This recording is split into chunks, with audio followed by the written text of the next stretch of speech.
Hello, everyone. Welcome back to another episode of the Stay Current podcast. I'm Cecilia Gigena, a research fellow at Cincinnati Children's Hospital, and along with Stay Current, we are sharing knowledge to improve child health around the globe. So today we are going to talk about updates in liver transplant with Dr. Jonathan Merola, a transplant surgeon from Cincinnati Children's Hospital. Let's start with some background. Up until the 1980s, the vast majority of children on the transplant waitlist passed away due to the lack of available organs. And really in the 1990s, techniques that took advantage of the liver's segmental anatomy and ability to regenerate greatly increased organ availability. These segmental transplants are called barium grafts or segmental grafts. And thanks to them, the mortality of the waitlist decreased from 80% to just 10%. But still, for children that are under 1 year of age, mortality remains at about 30%. Unfortunately, due to size, kids under 1 year of age still have higher mortality rates. And what are the indications for liver transplant? Indications for liver transplant in kids include biliary atresia, metabolic liver disease, liver tumors, and acute liver failure. But by far and away, the most common is biliary atresia. Biliary atresia is a rare congenital condition in which the bile ducts inside and outside the liver are abnormally narrow, blocked, or absent, leading to bile buildup in the liver. This obstruction causes liver damage and cirrhosis if left untreated. The first treatment for biliary atresia is a Kasai procedure or a portoenterostomy.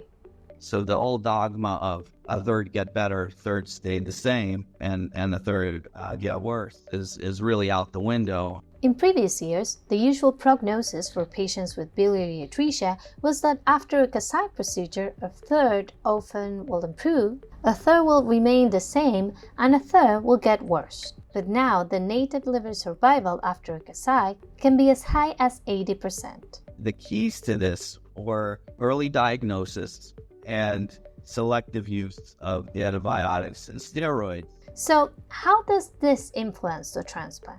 Well, most with biliary atresia may end up requiring a transplant. Facilitating that native liver survival earlier in life delays the overall immunosuppressive exposure and decreases competition for the scarce size matched graft, and is ultimately associated with much lower healthcare costs.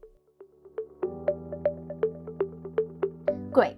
Let's change gears a little and talk about how do you decide who gets the liver? Organ allocation in the U.S. is based on the principle that the sickest patients should be given the highest priority. In adults, is based on the MELD score. MELD score is a score that estimates a patient's chances of surviving their disease in the next 3 months. It goes from 6 to 40, being worst when higher, and it is based in creatinine, bilirubin, serum sodium, and internal normalized ratio, or INR. But in kids, the MELD isn't very accurate, so instead we use the PELD score. PELD score is used for children under 12 years of age, and it is calculated using albumin, bilirubin, INR, and degree of growth failure, without creatinine. And it also has a special designation of 1A for acute liver failure and 1B for hepatoblastoma. So now, let's dive into acute liver failure. Acute liver failure manifests with diffuse hepatocyte necrosis and release of these damage-associated peptides, and then cause a SIRS response. SIRS is a systemic inflammatory response syndrome, and it is characterized by an exaggerated defense response from the body, and that can lead to multi-organ failure. Together, only about 25% of kids with acute liver failure survive their condition without a transplant or death. And so a score has been recently where you can predict which patients should go on to be listed for a liver transplant. Great, but is there any treatment for these kids? The study from a major liver center in Denmark where they had 16 children, and criteria for plasma exchange was a bilirubin over 20, or if they had toxic ingestion as a cause. And so if they met those criteria, then they got high volume plasmapheresis. So high volume plasmapheresis is bilirubin reaches 20. Any other option? A clever surgical solution to acute liver failure that's been described takes advantage of the liver's regenerative capacity. And it turns out that a native liver with over 90% necrosis will eventually recover. And what does the procedure consist of? To take advantage of this, the native left liver can be resected, leaving the right lobe behind, and then transplanted with a new left lobe, and with immunosuppression, that transplanted left lobe graft can be maintained for a period of 6 months, at which time the native liver is able to recover. Perfect. So tracer liver transplant, though very complicated, can be performed in cases of acute liver failure to give time to the native liver to recover. Now, let's have some details on hepatoblastoma. This is really the most common liver tumor for kids that are under 5. For tumors that are too extensive to be resected, transplant is really the only treatment of choice. How many kids with hepatoblastoma will require transplant? About 60% of hepatoblastomas are unresectable at the time of diagnosis. Therefore, chemotherapy is given up front, and about 20% of patients remain unresectable after chemotherapy. Okay, so we talk about the main indications being biliary atresia. But what is the second most common indication for pediatric liver transplant? The second most common indication for pediatric liver transplant is metabolic liver disease. And most of these are caused by single gene mutations, which affect enzymes that are principally harbored in the liver. There are multiple metabolic diseases from the liver, such as Wilson's disease or Crigl-Najjar, which are characterized for having an enzyme deficiency. And so, since the vast majority of this enzyme is harbored in the liver, the cure for is a liver transplant. But even though we still don't have a better treatment outcome, Dr. Merola explained what the future may hold for these patients. Now we can isolate pluripotent stem cells, correct the deficient gene, and expand liver organoids that can then be infused back into the patient as a cellular therapy. And so I think, and I'm hopeful that in the future, many of these metabolic liver diseases can be cured with these cellular therapies. Awesome. Now that we know the indications, let's talk about how the procedure is done here at Cincinnati Children's Hospital. Here we offer a living donor liver transplant, which, like with the kidney, offers the advantage of hastening organ access and a faster recipient recovery. For planning these operations, they use CT and MRI to determine which portion is optimal and can be safely resected from the donor and be adequate for the recipient. Most of these living donor recipients have a much shorter length of stay and require fewer transfusions because we don't have to wait till they're extremely sick for them to have access to an organ. The use of segmental grafts, however, comes with a new challenge, and that's greater size mismatches. Mismatches in size not only occur from the organ itself, but with segmental grafts, it happens with blood vessels. Fortunately, there are techniques that can be used to avoid or palliate this. The small native hepatic artery is often inadequate, and so we make pretty liberal use here of infrarenal aortic conduits, where a piece of the donor iliac artery is placed end to side on the aorta, and then the other end is anastomosed end to end to the recipient, and that really gives excellent arterial flow to the transplanted liver. Great. Now let's move on to outcomes. Overall, however, outcomes after pediatric liver transplant are excellent, and graft survival routinely exceeds 30 to 40 years. And this is especially the case for living and partial donor grafts. And what about complications? One of the most feared complications is primary non-function, which results due to a severe ischemic injury and possibly due to preformed antibodies. But fortunately, this terrible complication happens in less than 1% of the transplants.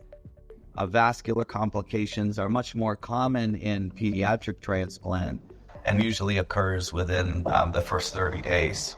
When revascularization isn't possible, urgent retransplant is the only option, and so there's a special priority designation that's made in those cases. So, hepatic artery thrombosis is the most common vascular complication, and when it happens within the first week of the transplant and revascularization is not possible, it receives a special designation since urgent retransplant is the only treatment. And probably the most common transplant complication, the Achilles heel, has always been biliary strictures, but thankfully most of these can be managed with endoscopic dilation. Also, acute rejection in children is about 20% in the first year, but does not affect survival of the liver transplant if treated early with steroids. And treated rejection can lead to chronic injury, which is the most common cause for late graft loss. Late post-transplant complications include infections, particularly viral infections. And as occur in other transplant patients treated with T-cell depleting agents, they are in higher risk for B-cell malignancies. And finally, autoimmune diseases can recur. And so close monitoring for patients with those diagnoses is important. In addition, in adolescents who stopped immunosuppressors, chronic ductopenic rejection with severe cholestasis can be seen. Awesome! So now that we covered pretty much all the standards in pediatric liver transplant, let's talk about these new concepts about organ perfusion, or as some commonly refer, liver pumps. So the liver pump, there's kind of two types of platforms that are available now. There's the normothermic platform and the cold perfusion pulsatile platform. Both have been shown to help livers recover when they're high-risk grafts. The so-called liver pumps are machines that perfuse the liver while outside of the body to keep it oxygenated and metabolically functional in an ex vivo setting. Many transplant centers, particularly in the adult population, are using the pump routinely, putting high-risk livers on pump. And if they perform, moving forward, and if they don't, then they have that treadmill to be able to decide. Great, so ex vivo organ perfusion can help not only to maintain the liver in the best way possible, but also to assess high-risk graft performance before being transplanted. I think is really the next step is treatment of livers on pump. Can we make fatty livers less fatty? Can we enhance immune compatibility? Can we change blood group antigens? So I think where, the pump technology is headed. So now it's time to summarize. Liver transplant has evolved in the last years, going from a mortality rate in the waiting list of 80% to 10%, and a mortality rate after the transplant of 50%, also to less than 10%. The main causes for requiring a pediatric liver transplant are biliary atresia, followed by metabolic diseases. To address who will receive the liver, we use the PELT score, and it has specific considerations for patients with acute liver failure and hepatoblastoma. Some common complications after liver transplant can be a failure in the graft or an acute rejection, as well as hepatic artery thrombosis. Rejection can be treated with steroids, and it has fortunately a good outcome without affecting the overall graft survival if treated correctly. Finally, we talk about the future of the liver transplant. That includes ex vivo organ perfusion that can not only sustain a liver oxygenated and metabolically functional, but also may be useful to have some directed therapy to the graft. And that was everything for today. Don't forget to subscribe to the Stay Current MD YouTube channel. Follow our social media channels and download the Stay Current MD app for tons of content in pediatric surgery. GlobalCast MD, along with Cincinnati Children's Hospital, sharing knowledge to improve child health around the globe.